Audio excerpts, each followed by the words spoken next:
Bonjour, bonjour, nous revoici dans une vidéo sur les petits jeux indépendants gratuits, qui sera la troisième ou quatrième je crois, je n'ai même pas vérifié, mais voilà, je commence à avoir du retard sur les vidéos, sur les petits jeux indépendants, parce que j'en ai fait un certain nombre, mais là j'avais pas refait de vidéo parce que je m'étais concentrée plus sur Black Myth Wukong.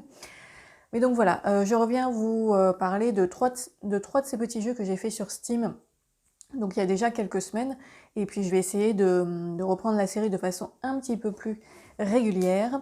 Donc aujourd'hui, nous allons parler...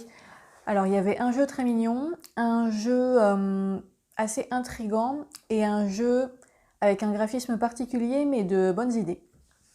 Donc voilà, je commence par le jeu Tulip.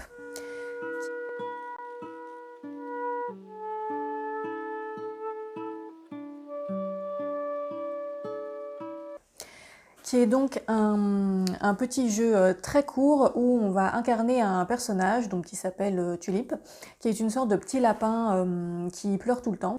Mais voilà, c'est présenté, enfin le graphisme donne l'impression que c'est un jeu vraiment très pour les enfants, on va dire, mais il y a quand même un petit côté ironique avec ce personnage qui pleure en permanence, et en fait on va devoir trouver un remède pour qu'elle arrête de pleurer, et pour ce faire, on doit se promener dans une sorte de forêt où elle habite, où on va rencontrer plusieurs personnages qu'on va devoir aider à faire différentes choses, et tout ce petit chemin va nous amener à trouver des ingrédients qu'on doit rassembler pour créer une sorte de médicament contre les pleurs incessants de notre personnage.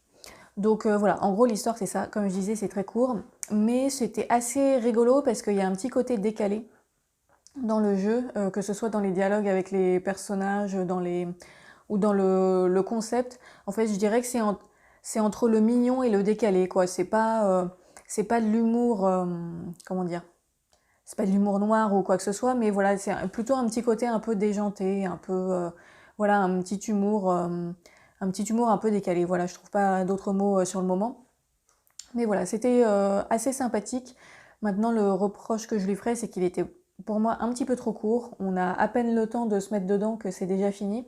Et il y a assez peu de choses à faire en fait. Au final, on a quelques mini puzzles ou petits trucs à chercher, mais ça se termine vraiment très très vite. C'est voilà, c'est un tout petit jeu, c'est presque comme une petite anecdote dans la journée, voilà, qu'on peut faire pour se détendre quelques minutes, mais ça se termine vraiment très vite.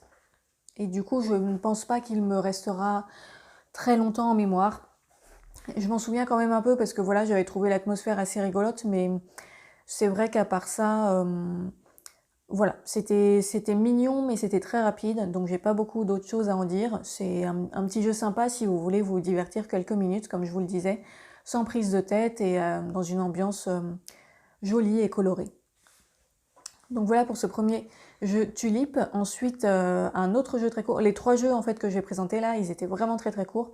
Le deuxième, c'est The Old Tree, qui là est dans une toute autre ambiance. C'est un jeu beaucoup plus sombre visuellement, pas spécialement au niveau de l'histoire, mais c'est un jeu qui se passe pas mal dans l'obscurité, avec des décors un peu intrigants, un peu étranges, et où là en fait on incarne une sorte d'extraterrestre, je suppose. C'est pas très clair qu'est-ce que c'est que ce truc qu'on incarne. Mais voilà, on l'incarne à partir de son éclosion, je dirais. Et on doit en fait avancer, on ne sait pas trop pourquoi, on doit juste avancer, voilà, il découvre le monde. C'est une espèce de petit truc avec des tentacules, voilà, qui se déplace assez doucement. Et on doit traverser plusieurs salles, plusieurs niveaux, entre guillemets, pour pouvoir atteindre la destination. Et donc on a un certain nombre de petits puzzles ou de petites mécaniques à résoudre sur le chemin. Alors celui-là était également très court, mais moins facile que Tulip, puisque là il y avait parfois des petits puzzles à résoudre qui n'étaient pas forcément hyper intuitifs au premier abord. Il y en a certains sur lesquels j'ai dû chercher un moment avant de comprendre ce qu'il fallait faire et où est-ce qu'il fallait cliquer. Donc là c'est d'une point and click, pardon, tous les jeux que je vais vous présenter. Donc voilà, celui-là un petit peu moins évident. Il faut aussi faire attention au taux de luminosité de son écran, parce que comme beaucoup d'images sont très sombres, en fait, moi il y a eu des moments où j'étais bloquée parce que enfin, j'étais dans un environnement dans la pièce qui était trop lumineux, et en fait je ne voyais pas ce qu'il y avait à l'écran, ou pas très clairement, quand c'était dans des niveaux très sombres. Et du coup ça m'empêchait de voir certains détails. Donc voilà, pensez à régler la luminosité de votre écran si vous y jouez. Mais voilà, c'était aussi assez original. Il y avait quelques petites choses bien trouvées. C'est un jeu sans texte. Et voilà, c'est une ambiance, c'est une atmosphère un peu bizarre, avec un côté vaguement science-fiction. Voilà, il y a peu de contenu. Il n'y a pas trop d'histoire, mais encore une fois, c'était sympathique à faire, c'était intriguant, c'était une petite découverte d'univers très rapide, voilà, comme un aperçu en fait d'un univers. Et donc là encore, bah, ça ne dure que quelques minutes, je sais plus combien de temps j'y ai passé, mais je pense que ça doit être peut-être entre 15 et 20 minutes. Et voilà, un petit divertissement original, je dirais, avec un graphisme intéressant. Voilà pour The Old Tree. Et le troisième jeu que je vais évoquer dans cette courte vidéo, ça va être Sprout, qui là est un jeu avec une esthétique tout à fait différente, puisque c'est une esthétique crayon de couleur. Alors au début, quand je l'avais vu passer, ça m'avait pas donné très envie, mais j'ai vu qu'il avait des très bonnes notes. Donc du coup, j'étais quand même allée voir un petit peu ce que c'était, et c'est vrai que le concept était assez rigolo. Donc en fait, c'est un jeu où, comment dire, ça se passe dans un paysage et vous avez en fait une graine qui peut évoluer en différentes plantes, enfin croître en différentes espèces de plantes. En fait, au début, vous en avez qu'une seule de disponible, et au fur et à mesure que vous avancez, vous avez de plus en plus d'espèces de plantes qui sont à votre disposition à chaque fois pour la graine, pour la transformer. Et en fait, chaque espèce de plante va avoir une action particulière sur l'environnement qui va vous permettre ou non d'avancer. Et en fait, quand on va se retrouver face à des obstacles dans l'environnement, donc par exemple une pente ou alors un obstacle qui bloque la route ou un aspect du terrain qui complique l'avancée, eh ben, il faut choisir la bonne espèce de plante qui va avoir l'action requise sur l'environnement pour pouvoir débloquer le passage en fait. Puisque donc la graine ne peut pas se mouvoir d'elle-même évidemment, et donc parfois par exemple il faut choisir de la transformer en une plante qui va donner des fruits, qui vont attirer les oiseaux, qui vont permettre de la transporter au-dessus d'un obstacle. Voilà, c'est des petites réflexions comme ça. On peut aussi faire en sorte de la transformer en cocotier, et ensuite il y a une noix de coco qui va tomber et qui peut rouler dans une pente pour nous amener ailleurs.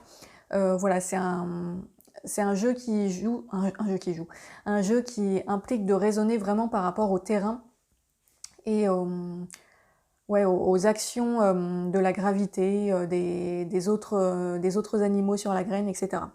Donc voilà, le concept était plutôt sympa. Ça a duré 15 minutes à peu près, donc là encore très court, mais l'idée était intéressante, j'ai trouvé. La proposition était intéressante. Il y a quelques situations où ça demande quand même de réfléchir un petit peu, parce qu'il y en a qui ne sont pas forcément toujours hyper évidentes sur la plante qu'il faut choisir pour passer tel ou tel obstacle. Et bah voilà, c'était un graphisme mignon. Bon, faut aimer le style crayon de couleur. Moi, c'est pas mon truc préféré, mais bon, en soi, je trouvais que ça s'accordait quand même plutôt bien avec la proposition d'un jeu, voilà, d'un petit jeu sympathique comme ça sur le thème du végétal.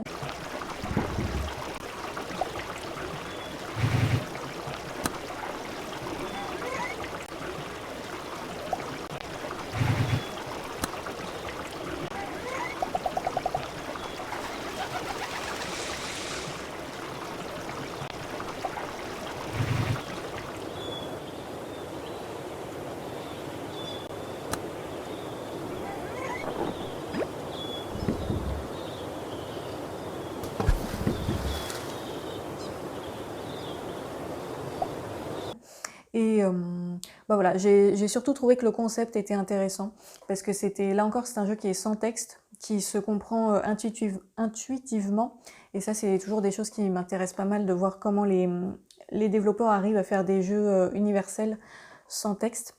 Bah voilà, c'était aussi intéressant à faire. C'est une proposition intéressante, et là encore, un très bon petit jeu de détente, si vous avez envie de vous occuper pendant quelques minutes. Donc voilà pour Sprout. Eh bien, j'ai parlé moins de 10 minutes sur cette vidéo, c'est assez incroyable, mais bon, en même temps, ça fait une petite pause des vidéos où je parle pendant une demi-heure. Donc voilà pour ces 3 nouveaux petits jeux. Donc j'ai pas eu de coup de cœur sur cela, c'était comme je disais des petits jeux sympathiques, mais pas exceptionnels. Cependant, comme ils sont gratuits, n'hésitez pas à aller les tester si vous avez envie de voir par vous-même ce que ça donne. Et puis, ben, je vous retrouverai bah, je vais essayer de faire, si possible, une vidéo par semaine sur les petits jeux indépendants gratuits. Là, maintenant, comme j'en ai fait un certain nombre, j'ai du stock pour en faire des vidéos suivantes. Et puis, entre-temps, je reviendrai aussi quand même avec Black Myth Wukong, que je continue de poursuivre et que j'aime toujours beaucoup. Voilà, sur ce, je vous dis à la prochaine et passez un bon week-end. Salut!